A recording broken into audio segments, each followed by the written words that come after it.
Welcome back to our analysis, where we're discussing columnist Richard Littlejohn's latest anti-Muslim tirade in the Daily Mail.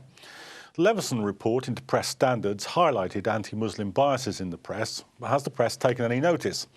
And what is the Muslim community doing to defend themselves against such public attacks? And should there be more done by non-Muslims to challenge these perceptions? Well, all my guests from the first part of the programme are rejoining me. So let me first of all go to Robin Richardson, who's been joining us on the line. Robin, your book Pointing the Finger, looked at the relationships between Muslims and the press. Do you think Leveson made any difference? No, Leveson was useful for raising awareness in some quarters. Certainly, but I think basically he wasn't able to deal adequately with the concerns which were put to him by Muslim organizations. Maybe there'll be some changes in the code of practice. I don't know. That was one of the main concerns. Could I just say about the conversation earlier? Yes, go ahead. Yeah.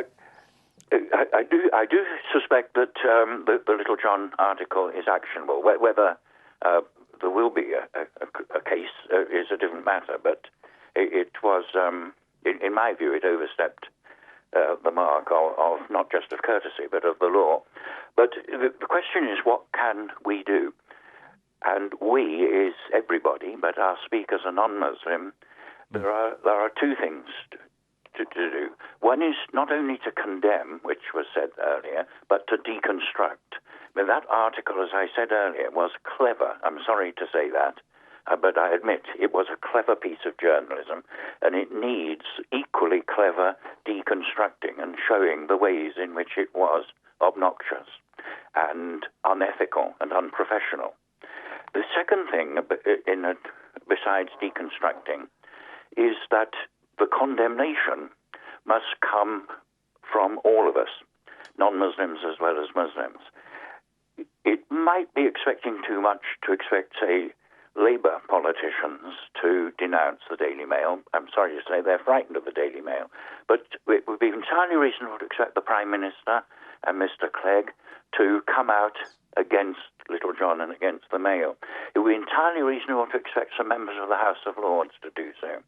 It would be extremely reasonable to expect the Archbishop of Canterbury and other major leaders of church organizations and leaders of other religions and leaders of humanist organizations. It would be entirely reasonable to expect them to come out strongly against the Mail. And if they did, the Mail would be frightened of losing its readers. It does care about public opinion, doesn't care about Mr Miliband's opinion, because it knows that he'll never agree with them and they'll never agree with him.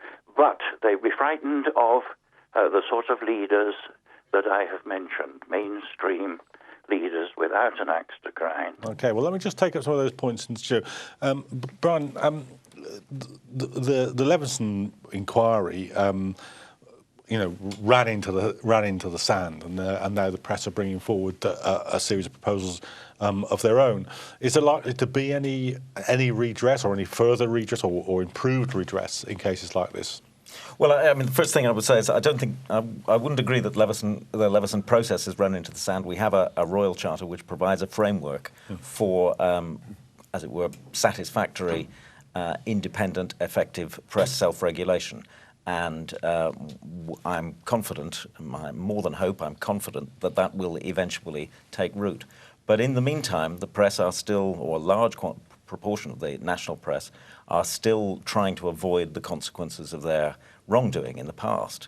And so we have, the fruit of it is an organisation they're proposing to bring forward called IPSO, which will, in relation particularly to the sorts of things we're talking about, will perpetuate the faults of the Press Complaints Commission. In what ways?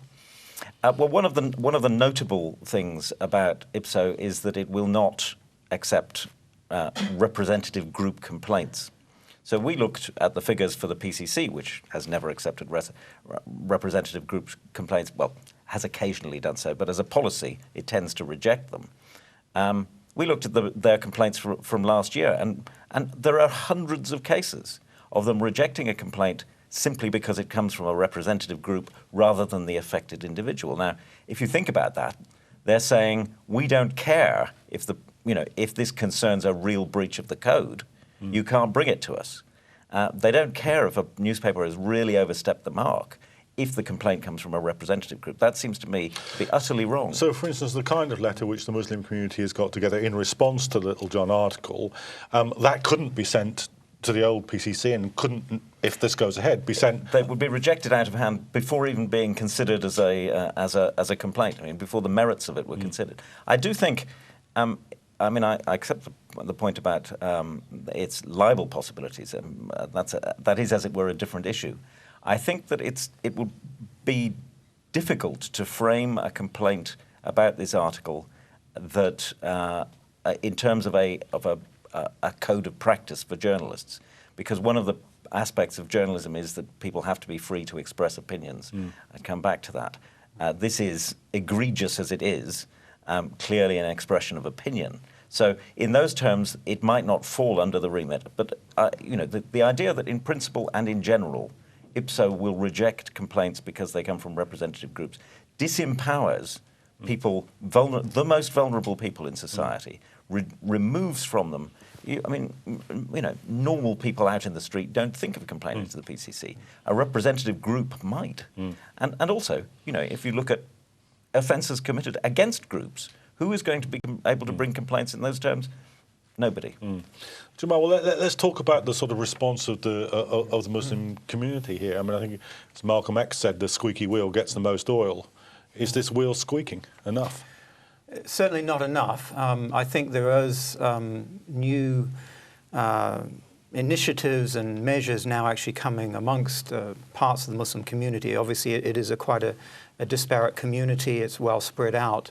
But it is a smallish community. I mean, you may not think that based upon the amount of attention we get in the media. But certainly I agree that there's much more that we could do and should do. I mean, our own experience has been very poor from the Press Complaints Commission, as has been raised. And, it's a great victory to have something plastered on the 30th page of the Sun or something, as a retraction and so on. It's not much redress. But again, Leveson is addressing that. I think what is needed is certainly a widespread, greater media savviness amongst Muslims and amongst Muslim groups and Muslim communities. This is at the mosque level, this is at the community groups level and others. And we need to do much better in terms of coordinating between ourselves in terms of doing this and maybe just getting a counter-narrative out there. I myself, I wrote an open letter to Littlejohn on this, and I parodied what he said. I highlighted that, who can he speak about supposed bombers and things. I mean, he himself has supported, bombers at the time of the congestion charge and what have you. So there's many avenues that we can approach. But I agree with the earlier speakers is that we are, because of the size and nature of the community, we are very exposed, and we do need greater cooperation and assistance and a strong voice from others and other communities. Dr. Barry, I mean, you've seen the letter that was made in response. That's not going to be enough, is it? It's not going to be enough to put the frighteners on an organisation like the Daily Mail, or indeed a columnist like Richard Littlejohn. It's not enough. I signed the letter as well, and one of the far right or neocon website came up attacking us. So this is the way things are. I think when it comes to the media, there are two things. One, the Muslims are not playing in the level playing field, and there are not that many columnists, writers from within the community who can articulate in an articulate way challenge this. So that's where we need the civil society and the wider society to come in. And when it comes to legal, there should be some people who should look into this. But I fully agree with Robin that it's the wider society that has to come in, where the political element or political class, I have been saying this for some years, very lackluster response when it comes to Islamophobia. And to some extent, some of the politicians make certain comments on certain issues. That doesn't help the Muslims, including our Prime Minister, sorry to say this.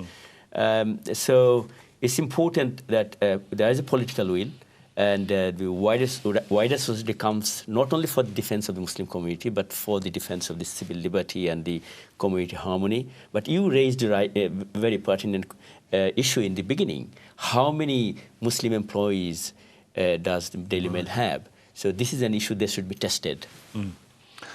Robin, can you think of? I mean, I'm struggling, to be honest. I mean, I've seen a number of these stories come and go, and I'm struggling to recall a time when there's been a kind of response, a kind of sharpness of response or effectiveness of response that might make journalists think twice again in the future. Does anything come to mind from your experience?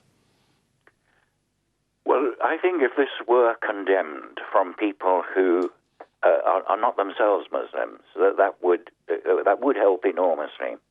I think the Mail was shocked by what happened over the Miliband, although they talked tough and they repeated the article and so on.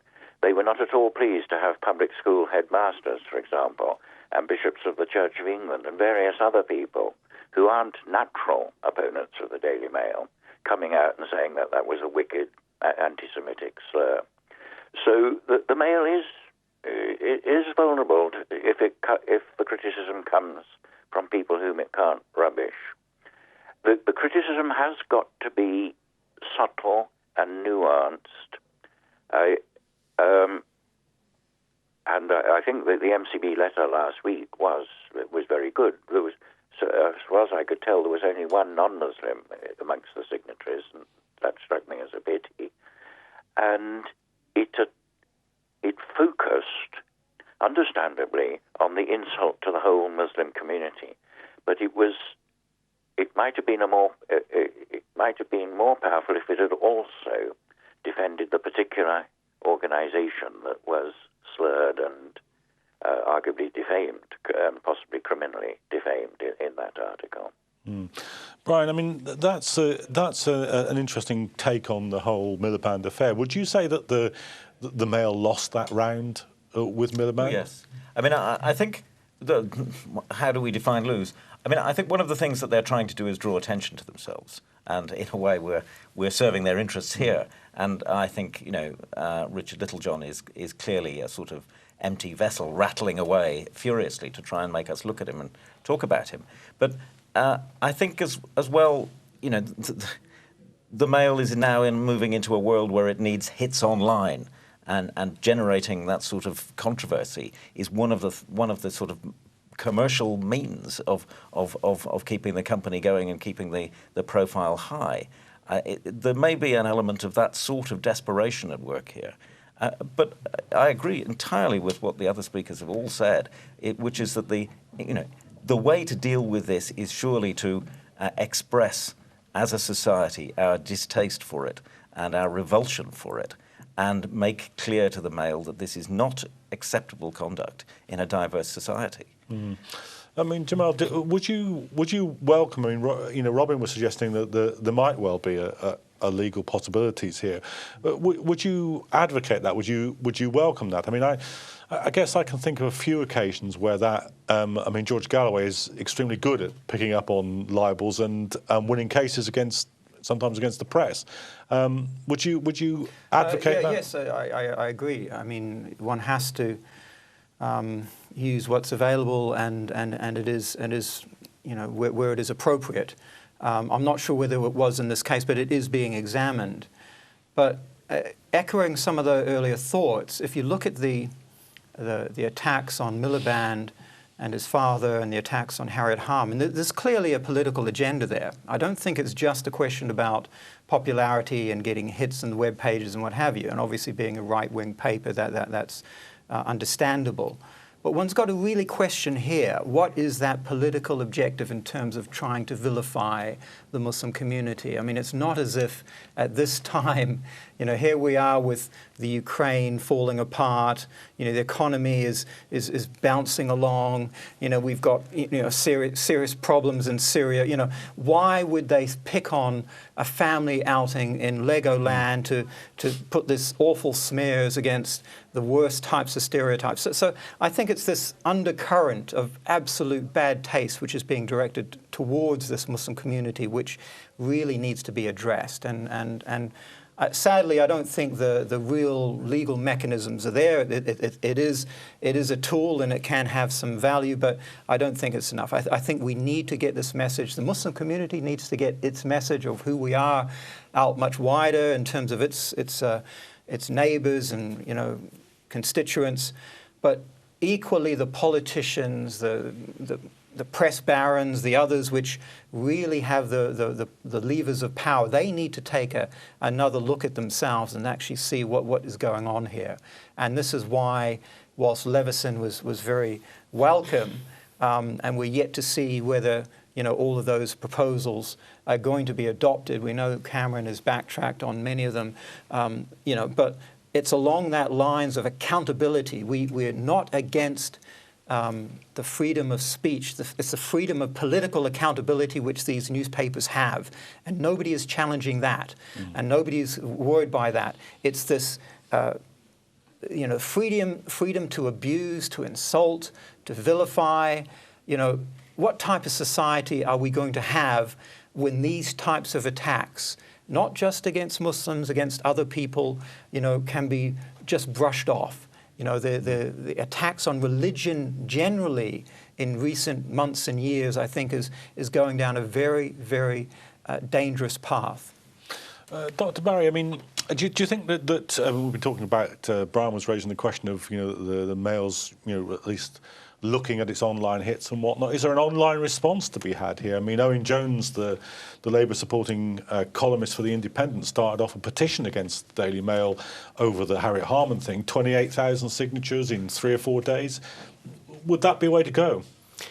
Yeah, it is should. And I think some young Muslims, those who are getting more conscious, they are trying to do something. But one thing that inhibits Muslims, particularly young people, is what's the use of this? Because at the end of the day, response will be nothing.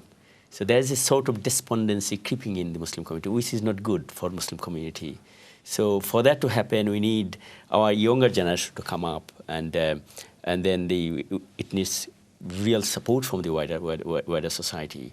Where are the columnists and writers who haven't written on Littlejohn's article? And apart from one I just forgot the name, a tweet which we retweeted, and I haven't seen any major article by any major columnists in this country. Where are they? And is it not a serious issue for our community, for our society? Joel, do you think I mean, we all understand what the process is. You know, you find somebody who, you know, might have said things that you disagree with. You pick on them. You generate an atmosphere around a whole community. Do you think there's a defensiveness because that technique's being used, because somebody's being picked on, that people feel a little bit reticent about defending? Well, and also because we haven't had much redress in the past. You know, we haven't seen a lot of success. So that's not to belittle all the efforts which various Muslims up and down the country have been doing, and a lot of them have been doing very good work. But again, numbers are key here. You know, the Muslim population, small single-digit percentage of the population, not particularly wealthy, not particularly powerful in terms of its media outlets. You know, so the voice there is sadly a smaller voice. We need to make that voice very efficient, effective, and focused, and what have you. And of course, we need to try and get cooperation and buy-in from others which have more powerful voices. Well, OK, I'm going to have to stop you on exactly that point, because we've come to the end of our time. So thanks for watching Analysis. Do rejoin us for future episodes where we'll be following this and other stories.